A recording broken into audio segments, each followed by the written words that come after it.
Të njëjtën është mbajtur protesta e dytë me radhë organizuar nga sindikata e punëtorëve të RTK-s para objektit të televizionit publik në Prishtinë.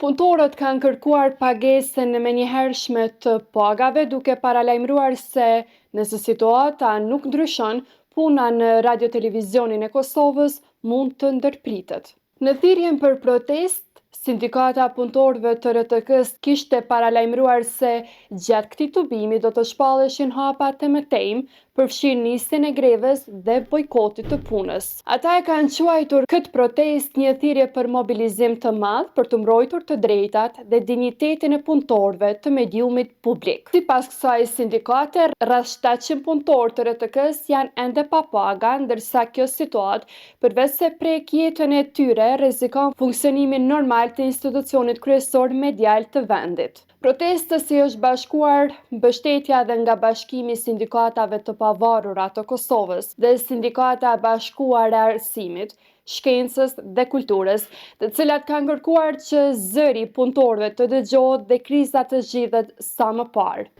Nëse kërkesat e tyre nuk merren parasysh, sindikata paralajmëron grevë të përgjithshme dhe bojkot të punës, duke lënë të pasigurt transmetimin e programit publik në ditët në vijim.